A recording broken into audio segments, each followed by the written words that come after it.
If you or someone you know has a story, encounter, or experience you would like to share with my viewers, please send it to my email at stories@whatlurksbeneath.com.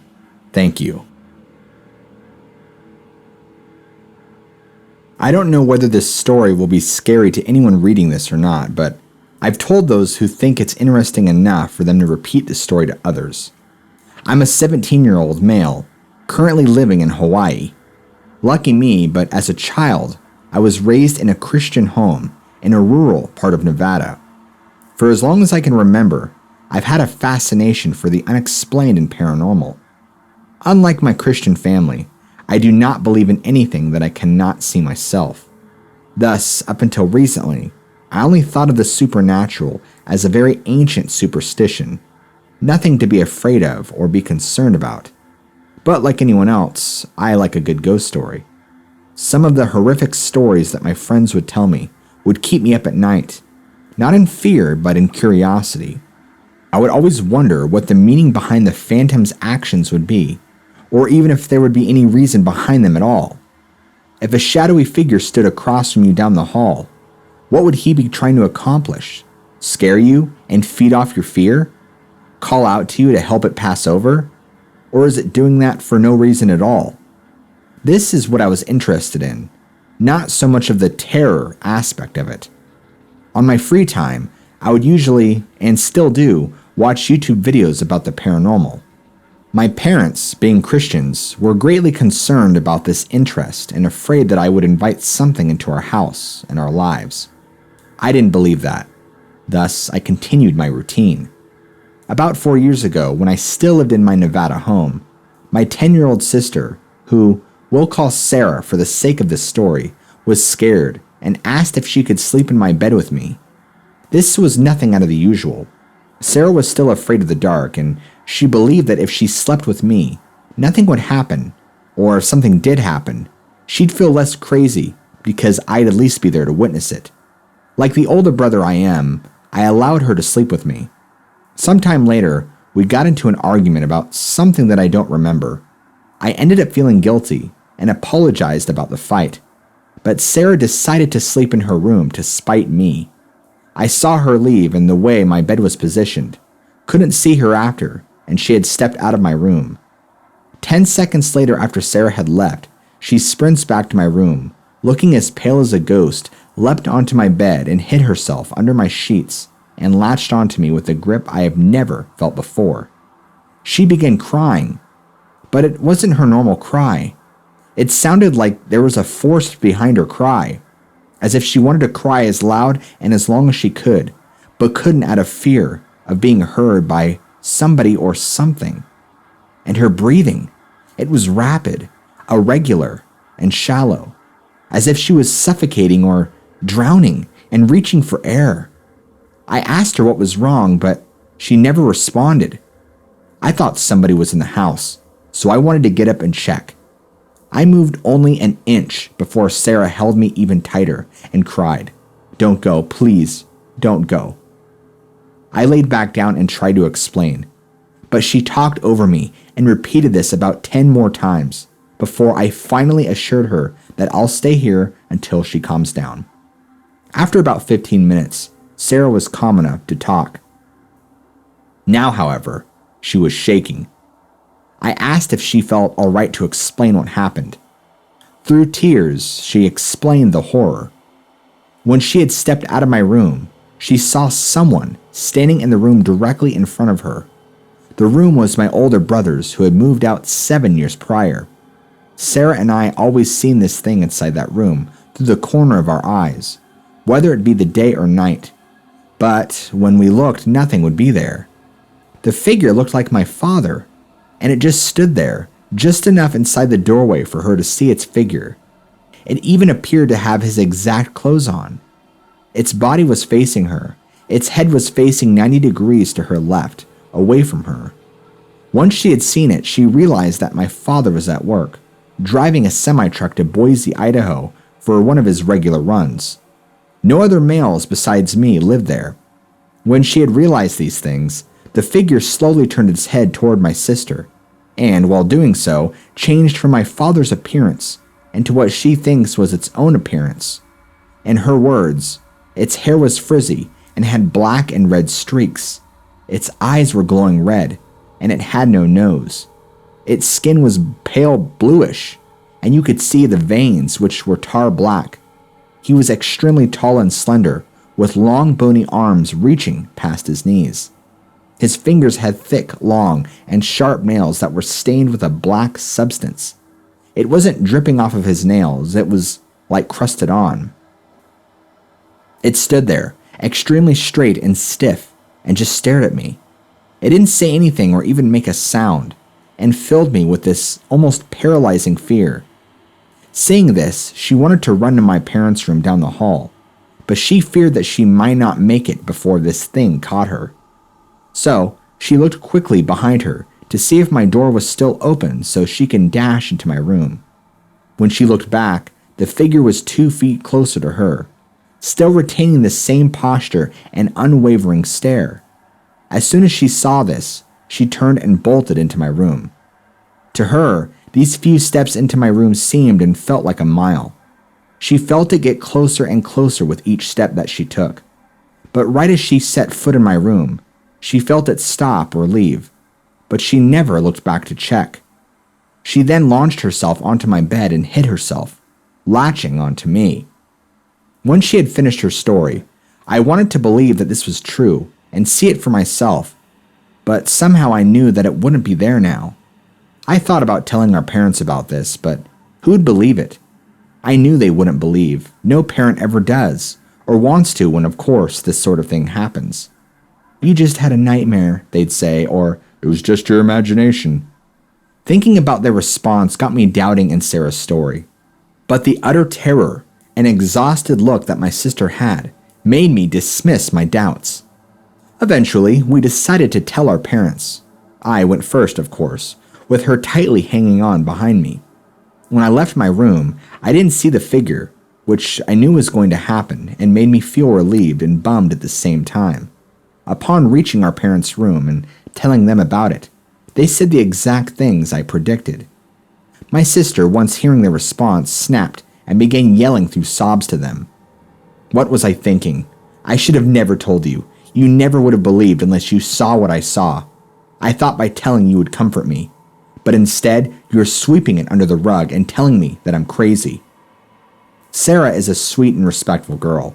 She never raised her voice at our parents, even if she wanted to. So this caught our parents' attention and fully woke them up.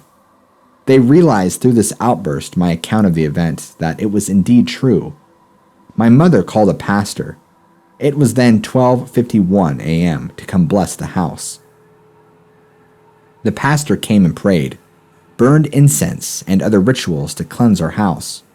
I didn't believe any of this worked, but it made my sister feel a little more at ease, so that made me feel better. My parents and Sarah never told anyone of this, still believing it could be some imagination, and I only told a few close friends when they would sleep over.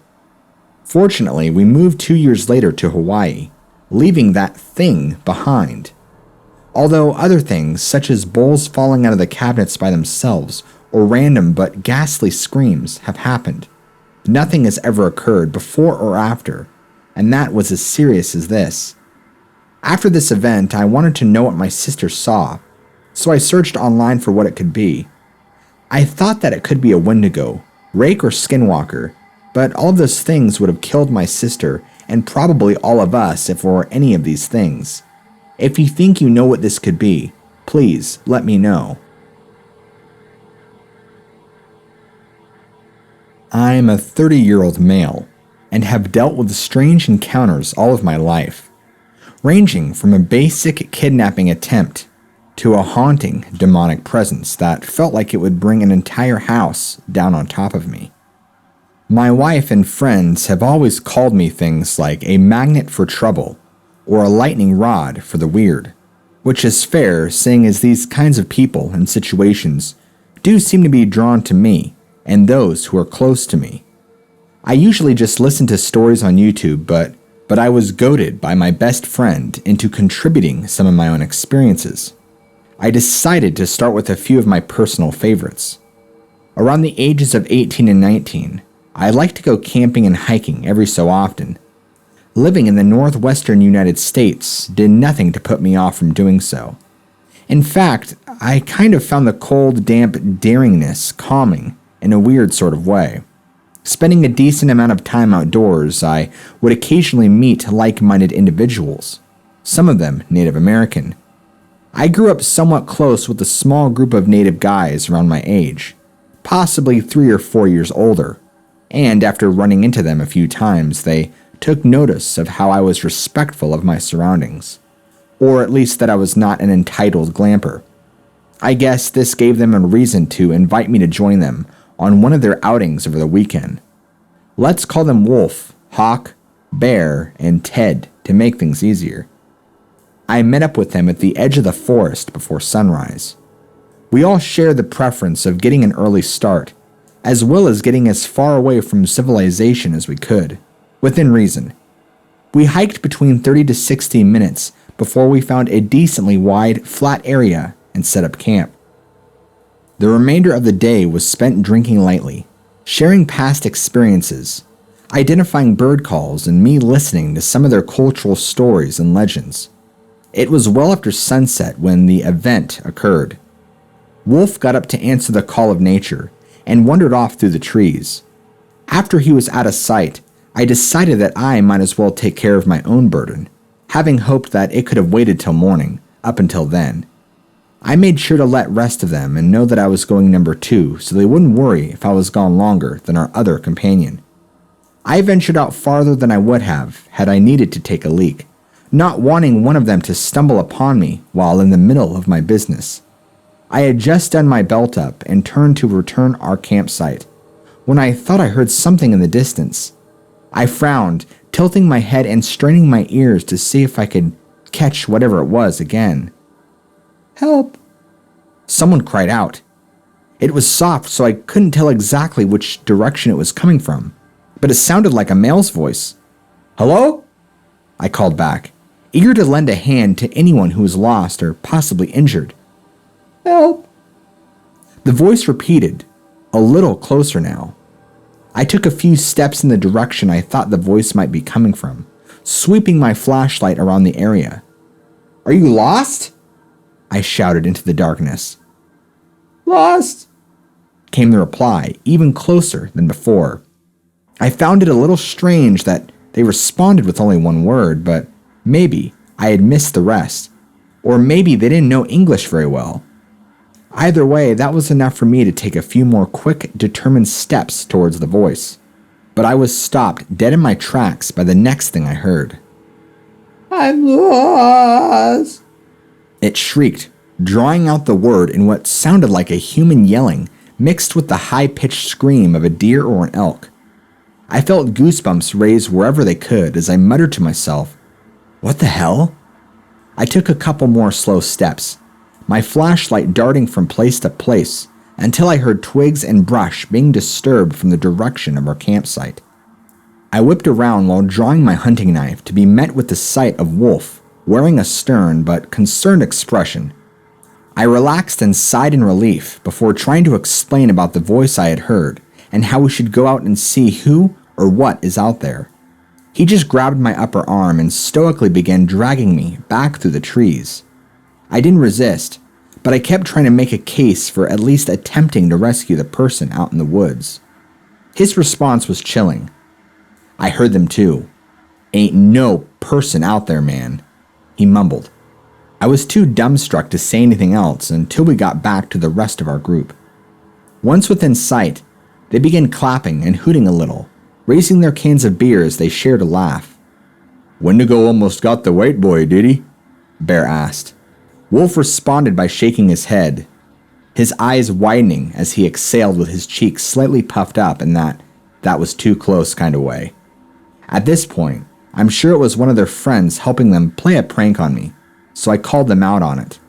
They laughed a little more and Hawk said, "Look around, we're all here." It was true that the 4 of them weren't really social with many others, but I was convinced that wasn't proof enough. What happened next was.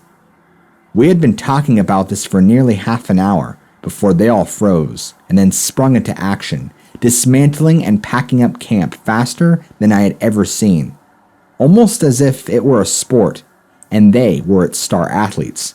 I tried asking what the hell was going on, but all I got was Hawk hissing, "Listen!" Not even slowing down in what he was doing. I stood still and tried to tune out all the rustling, thumping, and clanking as best as I could.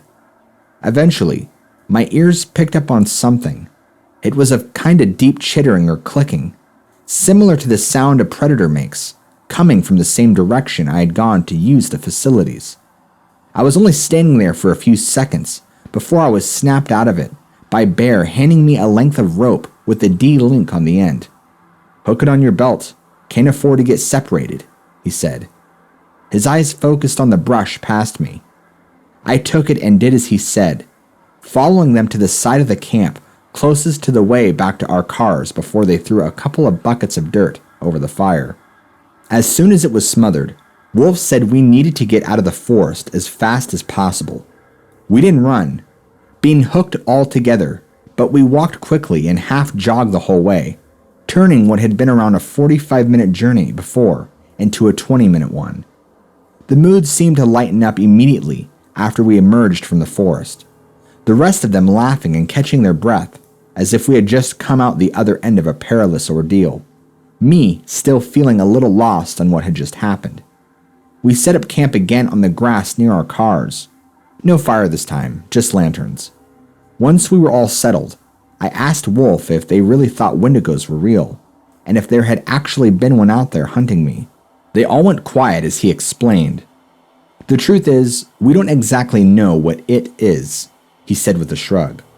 "All we know is that they use the voices of peoples or animals to lure their prey. Then," clapped his hands, "they ambush it." I felt a bit queasy, wondering how close I had been to being attacked. A new thought came to my mind. I get that it calls for help if it knows people are around, but what was that noise before we packed up? He looked back at me grimly. That's how they communicate with each other. I shuddered, further disturbed by the thought of more than one of those things stalking me. We spent the rest of the evening trying to recover what little good vibes were still to be had that weekend, talking about how we could circle around to a far part of the woods to ensure a good distance between us and those things. Unfortunately, our spirits were severely dampened by yet another cry from the woods. "Why won't you help me?" It screamed, jarring us all out of our mirth and forcing us all to lock our eyes on the tree line. "Huh, they followed you all the way here," Bear quipping before turning to look at me. "I guess they have a taste for white meat," he said with a grin. "Don't worry," Wolf said quietly, gesturing to our surroundings. "There's no cover here. They won't leave the forest." My eyes didn't leave the trees. "You sure?" I asked. Out of the corner of my eye, I saw Wolf nod his head to the side slightly. "Pretty sure," he replied, a hint of doubt in his voice. Needless to say, I slept in my car that night.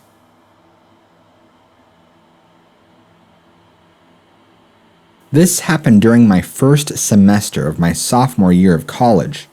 It was winter at this time, so snow was everywhere, and the moon was usually blacked out by clouds. I lived and went to college in the Black Hills. For those of you who don't know, it's a giant national forest made up of dense pine trees.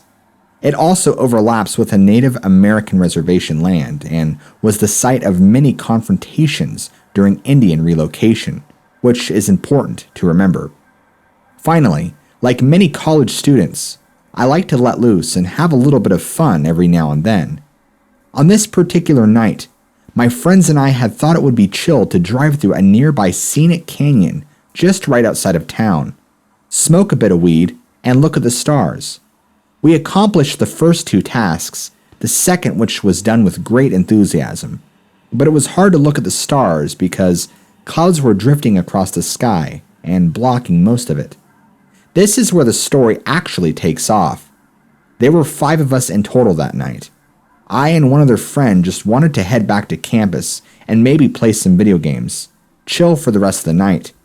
The other 3 thought it would be a great idea to find a random trail and take a night hike through the forest. Since majority rules, we went with that option and found a pretty secluded area with several trails rounding through dense parts of forest. We all got out, grabbed some blankets from the truck to wrap around ourselves because it was just so dang cold, picked a trail at random, and started. Now, to tell you the truth, I am a pretty jumpy individual that gets spooked easily. Compound that with my heavy anxiety, darkness, and weed, and you have one scared girl that just wants to go home. I did not say anything to my friends, however, because they were having a good time and I didn't want to ruin their fun.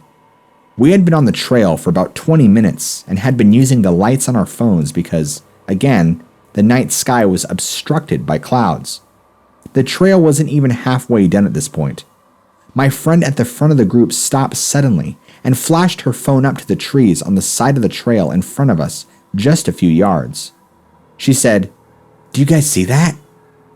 We all copied her and flashed our phones up there. At first, I thought she was just hallucinating, but then a shape started to take form. My initial reaction was that it was a bobcat, since it was lower to the ground than a mountain lion and seemed to be crouching. One friend shouted, "Oh crap, it's a deer! I was scared for a second." Another one said, "No, it's a rabbit." No one seemed to be able to pinpoint what it was or what size it should be. As we were arguing what it was, it turned its head towards us and its eyes flashed in our phone lights. Look, I gotta tell ya, I have been hunting all of my life, had all types of cats, dogs, cattle, you name it around me as I grew up. This means I have seen quite a few animals and now how their eyes glow, either from predator or prey. This thing, its eyes were both of that an animal and completely different, that I did not know what on God's green earth this was. It was not human, animal, or anything I had come across before. It chilled me more than the cold of winter ever could. After it turned towards us, my friends had died off in their arguing and had begun what I can only describe as a sick, terrifying sort of stare-off between all five of us and this creature. Then it did something that I will never forget for as long as I live. It stood up. I had thoughts about it being a bobcat. My friend thought it was an animal that varied in size, but nothing extraordinarily large. As it stood, it kept going higher and higher and higher until it reached what I assumed to be at least 7.5 to 7 3/4 of a foot, if not larger. I assume it was larger because as soon as it hit that mark, my friends and I all started screaming and sprinting back the way we had come. A trail that took us 20 minutes to stumble through in our state took us only 5 when we were running like our lives depended on it. We all dove into the car, the driver floored it, and we sped all the way back to campus. After catching our breaths, we kept asking each other, like, what the hell was that thing? Did you see it? And was that for real?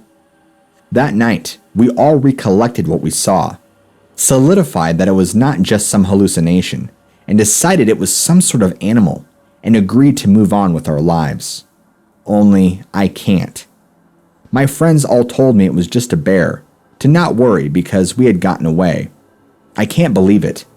That thing, from what I had seen of it, what emaciated and had protruding bones under its skin. I couldn't see if it was skin or fur, just its silhouette, shadows behind it, and flashes of its build. Also, it was in the middle of winter. No bears would be out, and they also never ventured to this part of the Black Hills. Remember how I mentioned reservation land around the area? Well, even though I myself am not a Native American, I had grown up on a reservation of the Lakota Sioux, the same tribe that inhabits parts of the Black Hills. They have many myths and folklore about various creatures that live in the hills. I took it upon myself to think back on some of the legends that I was told growing up, and also asked some of the elders from the tribe that I knew. They gave me some possible answers. In fact, I will tell you 2 of them. The first one is an innocent, if not familiar character from the Lakota legends. He has a name I can't quite pronounce. It's quite strange. He is their version of Bigfoot. Tribe members and storytellers debate whether or not this is a singular creature or an entire species, but all the same, it is mostly harmless, being that it just wanders the forest and can act as an older brother in native stories. Altogether, it would not have been that terrifying if that's what was on the trail that night. However, I unfortunately have to side with the next creature as being the probable one we met. There is a malicious spirit in the Lakota myth called Doubleface. He takes the shape of a man, sometimes an animal, sometimes something in between. He is also described as looking like an ogre, but I'd like to keep Shrek out of this. His front face is that of a human, if a bit disfigured. If you see this one, you are fine, but do not stick around. He will try to convince to take a peek at the face on the back of his head, which, once you look at it, will paralyze you or kill you with a single glance. If it does not kill you, Doubleface will finish the deed by beating you to death or eating you alive. That's a common theme in a lot of Native American lore. Cannibalism. I ruled out Wendigos because if it had been one, I would not have been alive to tell you the story. You may think it's ridiculous that I am putting so much credence on these supposed myths, but until you have seen what I saw in the dark of night in the Black Hills, sat at a campfire with elders as they blessed you with sage, and listened as they provided you with both answers and cautionary forward movings, you will never understand how terrifying it is to realize that not all legends stay in stories.